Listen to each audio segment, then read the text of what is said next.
27 রাত্রির কদর রাত্রি খোঁজা মানে ওই রাতের পূজা করা, এইটা চলবে না। ওই যে আপনি মনে করেছেন বছরে 2টা রাত জাগলেই হয়, একটা হলো শবে বরাতের রাত আর একটা হলো শবে কদরের রাত।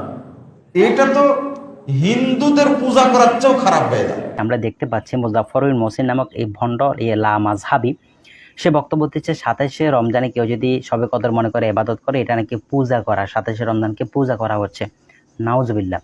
অথচ এই রাত্রে শবে কদর হওয়ার সম্ভাবনা আছে, পাশাপাশি এই রাত্রে শবে কদর এমনটাও হাদিসে বর্ণনা আছে। আমরা যদি সহিহ বুখারী 2017 নম্বর হাদিস দেখি, এই হাদিসে বলা হয়েছে নবী আলাইহিস সালাতু ওয়াস সালাম বলছেন যে তোমরা রমজানের শেষ দশকের বেজর রাতেগুলোতে শবে কদর তালাশ করো।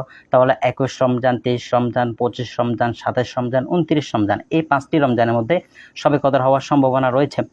এবার আসেন সহিহ বুখারী 2022 নম্বর হাদিস। এই হাদিসটা আব্দুল্লাহ ইবনে আব্বাস রাদিয়াল্লাহু তাআলা থেকে বর্ণিত। তিনি বলেন যে নবী আলাইহিস সালাতু ওয়াস সালাম বলেছেন যে রমজানের অবশিষ্ট 9তম দিন অর্থাৎ 29 রমজান এবং 27 রমজান, এই 2 দিন শবে কদর হওয়ার সম্ভাবনা আছে, বা এই 2 দিন শবে কদর, এমনটা এই হাদিসে বর্ণিত রয়েছে।